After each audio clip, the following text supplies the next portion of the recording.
다산종사 선 나와 대우주의 하나된 호흡 제3장 선의 종류 6. 성리적 선. 성리적인 선은 심성과 진리가 하나로 되는 선이다. 심성과 진리가 하나로 되는 선을 하려면 첫째 서원이다. 서원이라는 말은 옛 말씀에 이욕발심할 서원이라 하였다. 이욕, 곧 오욕을 떠나서 부처가 되고 싶다는 한 마음이 나오는 것이 소원이다. 발심, 필발자, 마음심자, 한 발심 속에 만유가 꿈틀거리고 그 한 발심 일어난 곳에 부처될 요소가 있다. 그래서 부처를 이루겠다 하는 그 서원의 한 마음은 삼독을 뚫고 나오는 마음이요 삼독을 녹이는 마음이라 진리의 뿌리를 내려서 나온 새 마음이니 이것이 곧 부처의 싹이요 성리의 싹이다. 그러므로 발심은 지극히 맑은 것이요 지극히 밝은 것이며 지극히 바른 것이요 공정한 것이며 큰 것이요 넓은 것이며 한량없이 정성스럽고 은혜로운 것이다. 발심의 마음을 항상 키우는 것이 바로 선이다. 이것이 성리적 선이다. 둘째는 도강이다. 도강은 예리한 마음빛을 싼다는 말이다. 옛날에 비룡도라는 칼이 있었는데 그것은 빼어 들기만 해도 그 칼날에 상대방이 쓰러질 정도의 무서운 칼이었다. 그렇지만 칼집에 넣어버리면 흔적이 없다. 이것은 마음의 지혜에 비유한 이야기이다. 보통 사람이 가지고 있는 지혜는 칼날같이 무서운 것이다. 아니, 칼날보다 더 무서울 때가 많다. 그 이유는 지혜를 가지고 남에게 하지 않아야 할 일을 마구 해버리기 때문이다. 거짓말을 해서 남을 돌려먹고 남의 재산을 빼앗고 남의 살림을 갈취하는 것은 칼로 사람을 죽이는 것과 다를 바 없다. 표로 말하는 것도 이 지혜이다. 그런데 말 한마디 잘못해서 인생을 망치는 경우도 있다. 사람에게는 필단이라는 것이 있다. 예를 들자면 1,000원으로 팔아도 될 것을 10만 원이라고 거짓으로 부풀려 많은 이익을 챙기는 것을 말한다. 참으로 무서운 일이다.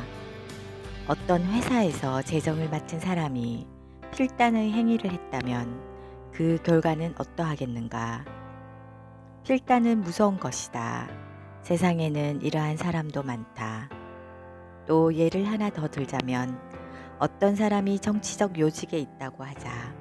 그 사람이 필단, 언단, 심단 같은 그런 잘못된 생각을 가지고 일을 저질러 놓으면 국민들이 어떻게 살 것인가?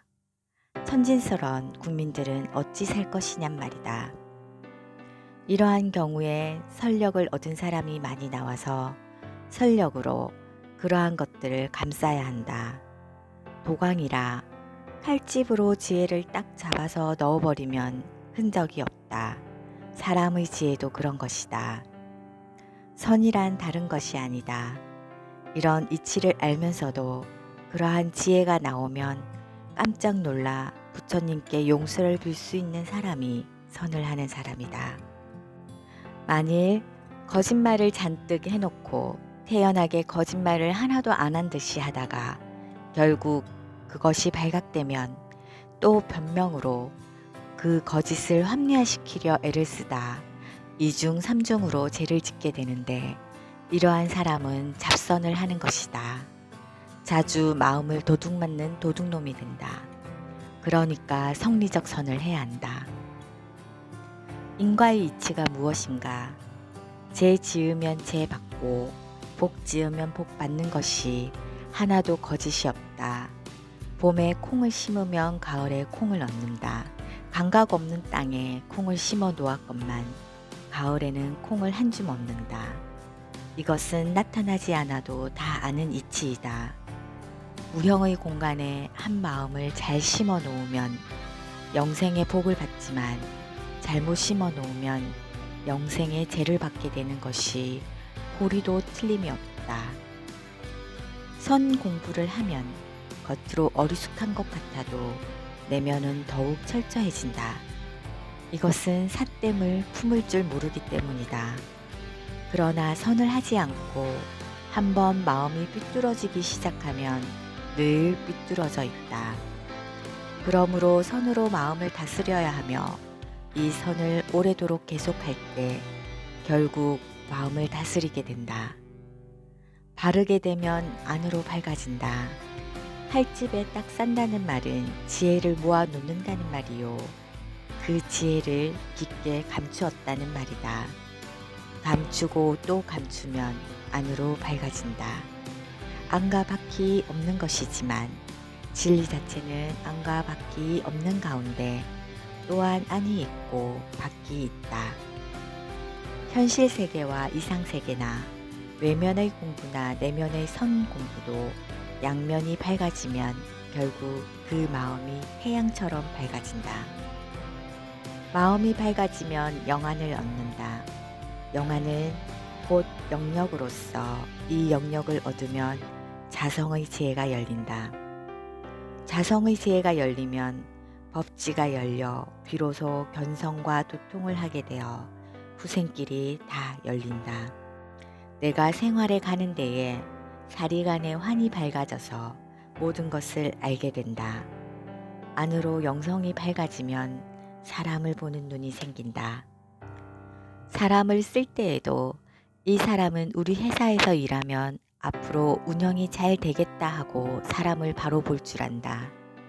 그리고 그 집안에 애군을 물리칠 힘이 나온다. 이러한 지혜를 감싸고 싸고 빛을 숨기는 것이 선에서 도광이다. 싸고 감추면 없어지는 것이 아니라 안으로 환하게 밝아진다는 말이다. 진리의 세계가 밝아진다. 육신의 눈은 좀 어두워도 괜찮다. 그러나 선을 하면 육신의 눈도 밝게 되고 마음의 눈도 밝아진다. 사실 육신의 눈은 욕심에 찬 눈이라서 바깥 세계밖에 안 보인다. 애욕으로 보는 눈이라 생선 같은 눈이다. 이것은 선을 하지 않을 때의 눈이다. 그렇지만 선을 할 줄 아는 사람 앞에서는 거짓말을 못하며 속이려 하면 큰일이 난다. 선하는 분이 그것을 알면 그 사람은 앞길이 좋지 못하게 된다. 셋째는 진화이다. 진화란 강자는 약자를 돕고 약자는 강자를 받들어 따라 올라가면 진화가 되는 것을 말한다. 어두운 세상에는 강자가 약자를 억압하고 힘을 남용했다. 억압하고 남용해서 자신만 잘 살려고 했다. 그런 세상의 약자들은 강자들에게 반항하기 마련이다. 세계를 평화롭게 하기 위해서는 강약이 진화되어야 한다. 예를 들어 대국이 소국을 도와주고 또 대국이 못한 것이 있으면 소국이 도와주는 것이 진화이다. 강약이 서로 이렇게 조화를 이루어야 한다. 밝은 세상일수록 서로 도와주고 조화를 이룬다. 이웃집끼리도 부부간에도 조화를 이루어야 한다. 조화를 이루지 못하는 우리나라의 대표적인 갈등 관계가 고부간이다. 며느리는 언제나 아랫사람이니 약자로 보고 시어머니는 강자이다. 이러한 사이는 진화가 안 된다. 시어머니는 하고 많은 여자 중에 네가 내 며느리가 되었구나. 참 반갑다. 좋다.